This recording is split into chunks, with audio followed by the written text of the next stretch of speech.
Ilang beses ba kayo nag-message? Dalawa dapat po message lang kayo ng message para mapaibabaw ang inyong mensahe. Hanggat hindi po namin nababasa, wag po kayong paralilito dahil napakadami niyo pong humihili. Kaya payo ko sa mga nagbibigay ng mensahe, kung kayo magbibigay ng mensahe, doon na lang sa aking Facebook page na Multimillion by Cap Edward. Huwag na doon sa Edward Pante dahil may fake account. Yung Edward Pante may fake account.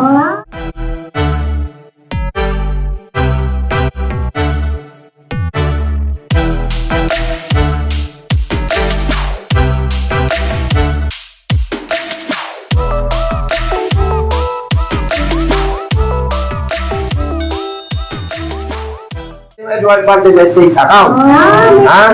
Kaya kung doon kayo nag-message, tingnan natin cellphone mo, o di mo dala. Baka doon kayo nag-message, kaya hindi kayo nasasagot. Kaya doon kayo sa Edward Pante na original, 15,000 ang followers nun. Yung fake naman ay 5,000.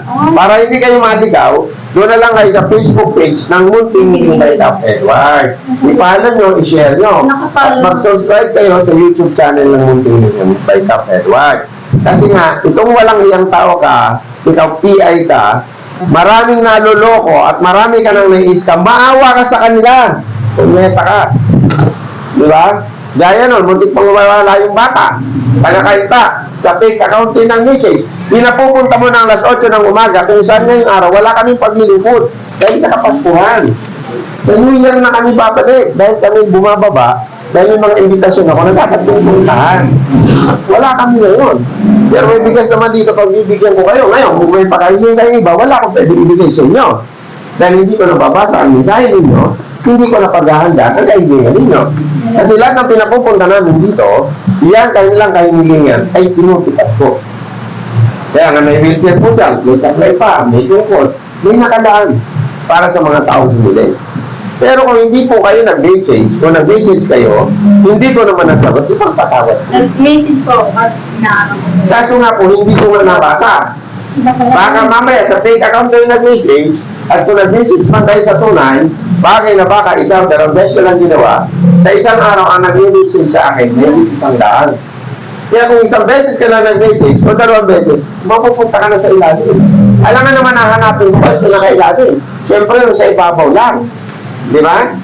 Kaya ang payo ko po sa inyo, kung kayo magbibigay ng mensahe sa aking programa, doon na po kayo sa Facebook page ng Multimillion by Cap Edward para walang fake account. Ikaw naman na punyeta ka, na huwad na Edward Pante, parang awa mo na tumigil ka na, PI ka. Ha? Kaya maawa ka na sa mga tao na bibiktima mo. Mamaya agaw buhay na yung tao, hihingi ng tulong sa akin. Hindi ko natulungan ng dahil sa'yo. Sana naman Pasko ngayon. Kung may problema ka sa akin, harapin mo ako. Kung may kailangan ka, kaya ko tutulungan kita. Huwag mong gamitin ang aking pangalan sa pang-scam. Meron ka pang ginagawa, marami kang perang pinapakita na puro bago. yun nga po. Puro bago. Ha? Nasasabihin mo, sa gusto magpapalit ng new bills, i-Gcash at papalitan mo ng bago, bukunin ito sa akin yung mga bago. Fake yun, doon ko pala kayo na. Fake yun. Okay, ate. Huwag. Ang programa po ng inyong abang lingkod, hindi po kami nangihingi.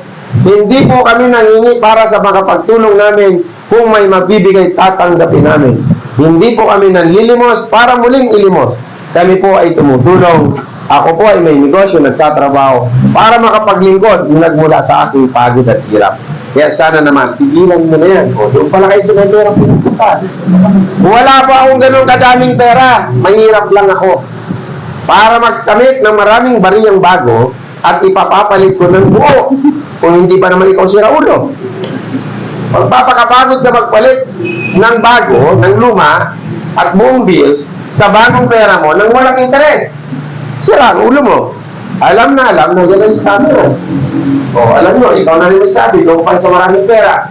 Tingnan mo, ang tunay na Edward Pante, walang share. Lahat original post. Okay? Taga-saan mo kayo, ate? O, taga-saan lang pala kayo sabi, yan ikaw. O, magkakasama kayo isang lugar. Okay, nabigyan na lang natin sila ng bigas. Di na pumasko na lang sa kanila. O, yapot mo naman ng ayos. Nilalapag mo pa rin yan. Talaga itong amo ko. May galit. Ayan. Rensa nyo na yan. American naman sa inyo. Ngayon, mag-message na lang kayo ulit. Sa Muntingiling, January natin may tutupad ang inyong kaibigan. Okay? Muli po, sa ngalan ng programang Muntingiling, sa ngalan ng aking amo, si Boss Eliser. Ayan. Ano masasabi natin? Maraming salamat talaga. O, sabihin nyo na sa fake account. Yay ka. Sabihin nyo. Maraming salamat po. Ha? May message share sa Muntingiling. I-share nyo na rin at i-subscribe na ang YouTube channel ng Muntingiling. Followers po kami doon. O, kayo may nakasubscribe sa YouTube. O, manood kayo. Makikita nyo doon. Kaysa manood kayo ng iba, yung kayo manood, i-share nyo para mapalaganap sa iba ang ating ginagawa. Inad lang po namin yung bago. Dali. Nag po kami. O, huwag na doon sa fake ha? Fake account. Parang awa mo na. Pao ka man, dapat may puso ka, marunong magmahal at magpahalaga. Pero salamat sa ginagawa mo. Salamat sa ginagawa mo. Lalo akong nakikilala, pero nasisira ang pangalan ko. Kaya,